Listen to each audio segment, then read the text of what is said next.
የአዲስ አበባ ከተማ አስተዳደር በአዲስ አበባ ከሚገኙ 18 ያህል ፖለቲካ ፓርቲዎች አመራሮችና የጋራ ምክር ቤቱ ስራ አስፈጻሚ ኮሚቴ አባላት ጋር ውይይት ያደረገው በዚሁ ባሳለፍነው የሳምንቱ የመጀመሪያ ቀን ላይ ነበር። በውይይቱ ወቅት የፖለቲካ ፓርቲዎቹ ከኑሮ ውድነት፣ ከሰላም እንዲሁም ከስራ ዕድል ጋር የተገናኙና ሌሎችም ጥያቄዎችን አነስተው ከንቲባ አዳነች አቤቤ ምላሽና ማብራሪያ ሰጥተው ነበር።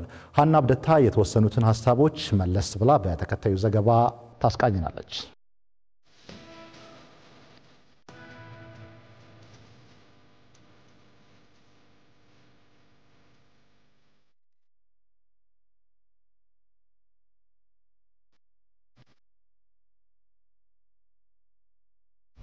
ደላሎች ናቸው የኑሮ ውድነት እንዲመጣ ያደረጉት። ስለዚህ ደላሎችን ከማስወጣት ሴራ የሚሰሩትን ሳይሰሩ ለማጋበስ ጥረት የሚያደርጉትን ለማስወጣት መንግስት ምን አይነት አቅጣጫ ይዟል? ኑሮ ውድነት፣ ስራ አጥነት ጋር ያነሳችሁት በጣም ትክክል ነው። እንግዲህ በተለይ ሁለተኛው ዙር የሀገር በቀል ኢኮኖሚ ሪፎርም በተከናወነበት ወቅት አንዱ ግልጽ ያደረግነው የከተማ ነዋሪዎች ላይ እና በደሞዝተኛው ላይ ከፍተኛ ጫና ሊፈጥር ይችላልና ምን እርምጃዎችን ነው ሰደ የሚለውን ቅድመ ዝግጅት ስናደርግ ነው የቆየነው። 5 የከተማችን መግቢያ ላይ በቢሊየን ገንዘብ መድበን የሰራናቸው የገበያ ማዕከላት 4ቱ ወደ ተግባር ገብተዋል። ከየትኛውም የኢትዮጵያ አካባቢ አምራች ገበሬዎች ቀጥታ ምርታቸውን አምጥተው አዲስ አበባ ውስጥ ነው የሚሸጡት። በእነኚህ በእህል ሰብል በግብርና ምርቶች ላይ የደላላን እጅ ቆራርጠናል። የደላላ ሰንሰለት ተቆራርጧል።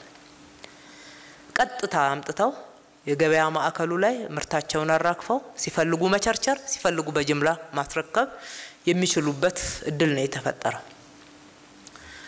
አንድ በዚህ ነው። አሁን ይሄ በቂ አይደለም ብለን 2 የገበያ ማዕከላቶችን እያደረስን ነው። በሚቀጥለው ሳምንት ውስጥ የላፍቶን ወደ ስራ እናስገባለን።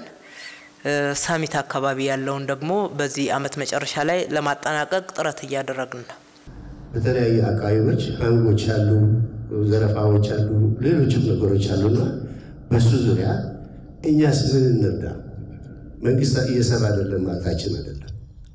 ነገር ግን እየተባባሰ የመጣ ብዙ ችግሮች ስላሉ የበለጠ ተጠናክራችሁ እንድትሰሩበት ካልበለዚያ እኛም ኮንትሪቢዩት የምናደርገው ነገር ካለ በፈቃደኝነት የምንሰራበት ይሆን ማለት ነው።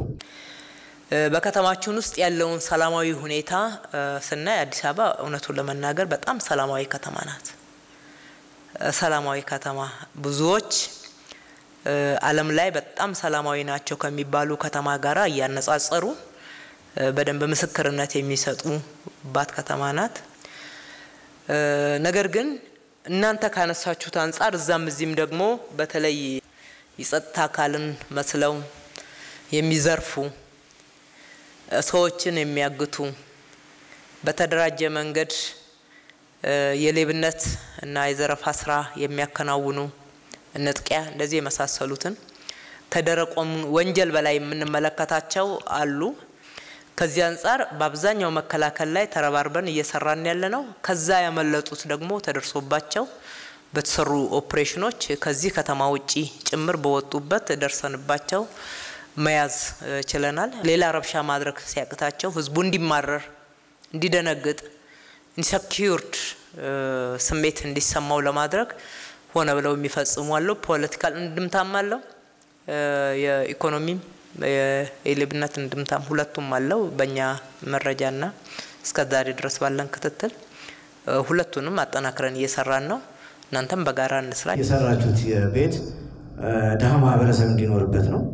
ደሃ ማህበረሰብ ያልሆነ ሰው ደግሞ ሲሸጥ ህጋዊ እርምጃ ሊወሰድበት ይገባል። ሲያከራይ ህጋዊ እርምጃ ሊወሰድበት ይገባል። ለምን ትርፍ ቤት ያለው ትርፍ ቦታ ያለው ነው ማለት ነው። ልማቱን ለማደናቀፍ ሲጮህ የነበረው ለልማት የተነሱ ቤታቸውን ያከራያሉ ይሸጣሉ የተባለው እንግዲህ ሌላ ቤት ኖሯቸው ከሆነ ለልማት የተነሱበት ቤት እስካለ ድረስ ሌላ ቤት ስላለ ይሄኛው ቤት ሲነሳ አይተካልህም አይባልም። ያው በህጉ መሰረት ባለ መብት ነው፣ በመብቱ መሰረት ነው የተስተናገደው። ነገር ግን ማከራየት በተለያዩ በራሳቸው ምክንያት ከፈለጉ እሱም መከልከል አይቻልም። ከዛ ውጪ የመንግስትን ቤት መሸጥ አይቻልም። ከቀበሌ ቤቶችና ከቤቶች ኮርፖሬሽን ቤት የወጡና ቤት ሰጠናቸው የመንግስት ቤት ውስጥ ነው የሚኖሩት ልክ ከዚህ በፊት እንደ ቀበሌ ቤት ውስጥ እንደሚኖሩት በዛ ህግ መሰረት ነው የሚኖሩት እንደ ተከራይ የመንግስት ቤት ተከራይ ሆነው ነው የሚኖሩትና እሱ ለመሸጥም እድል የሚፈጥር አይደለም ምክንያቱም ባለቤትነቱ መንግስት ስለሆነ የሚሰሩ ልማቶች ላይ በጣም በርካታ ወጣቶች ተደራጅተው ስራቸውን ወደ ስራ እየሰሩ መሆኑን እናውቃለን ግን በጣም በርካታ ጊዜያቸውን ወጣታቸውንና ገንዘባቸውን ይዘው ለመግባት የሚያስችላቸው የገንዘብ እጥረት ችግሮች አሉባቸውና ገንዘብ የሌላቸው የተደራጁ ኃይሎች ወደዚህ ኮሪደር ልማቱ ለመግባት በጣም ችግር ላይ ናቸው ለምን ይሄን ስራ ለመስራት ቅድሚያ ገንዘብ ያስፈልጋልና የገንዘብ ሁኔታውን የካፒታል ሁኔታ እንዴት እያያችሁት ነው እናንተ እስካሁን ድረስ በቋሚነት ብቻ ከ210,000 በላይ 310,000 በላይ ከ310,000 በላይ ሰዎችን ስራ አስይዘናል አዲስ አበባ ውስጥ ብቻ ይሄ በ9 ወር የገመገምነው ነው የተደራጁ ልጆች ካፒታል በስኬት ባንክ በኩል የተለያዩ ብድር አገልግሎቶችን እናቀርባለን አዲስ ብድርና ቁጠባ የነበረው ማለት ነው ስኬት ባንክ የሆነ የነሱ ነው ግን ሰርተው ደግሞ ውጤታማ እንዲሆኑ እንፈልጋለን ብድር በወቅቱ መመለስ መቻል አለበት ሪቮልቭ እያደረገ አዳዲስ ኃይል በዛ ነው ተመልሶ ስራ የሚያገኘው ሁለተኛ የማሽነሪ ሊዝ በአዲስ ሊዝ በኩል ይቀርባል እየሰሩ ራስ ውጤታማ ሆነው የማሽነሪውንም ደግሞ እየመለሱ ሌሎች አዳዲስ ማሽኖችን ማስገባት ይኖርብናል ፕራይቬት ሴክተሩም ደግሞ በደንብ እንዲቀጥር አሁን ቁጥጥራችን በኢንቨስትመንት ኮሚሽንም በስራ እድል በኩልም ጠንከር ብለን እየሄድን ነው አንዱ ምክንያቱም ለኢንቨስትመንት መሬት ስንሰጥ መሰረተ ልማቶች አቅርቦቶችን ስናረክ ሰፊ የስራ እድል እንዲፈጥሩ በማሰብ ነውና በዛ በኩልም ጥረት እያደረግን ነው የኮሪደር ልማት እየተሰራ ነው ቅድም ጠቅሼዋለሁ ለኛ በተለይ ምቹ ነው ነገር ግን ሲሰራ ቱቦዎች እየተከፈቱ ተሰርቶ እስኪጠናቀቅ ድረስ ነከላይ አይደረግላቸው በሀገራችን ውስጥ ማለት በከተማችን ውስጥ አካል ጉዳተኛ የለም ማለት ነው ወይስ የሚሰሩ ሰዎች ግንዛቤ የላቸውም ማለት ነው ለአካል ጉዳተኞች ብቻ ሳይሆን ሌላው ማህበረሰብ ቢሆን አስፈላጊው የሴፍቲ ሩል መከበር መቻል አለበት ከኮንትራክተሮች ጋራ በጣም ነው ፋይት የምናደርገው ቱቦዎች ብቻ ሳይሆኑ ሌሎችም በዛ አዳዲስ ኮንስትራክሽኖች በሚሰሩበት አካባቢ ለአደጋ የሚጋልጡ ጥንቃቄዎችን መከላከሎችን ማድረግ ያስፈልጋል እየሰራንበት ነው እንደው መረጃው በትኩረት እንደምንይዘው እንድታውቁት ብቻ ነው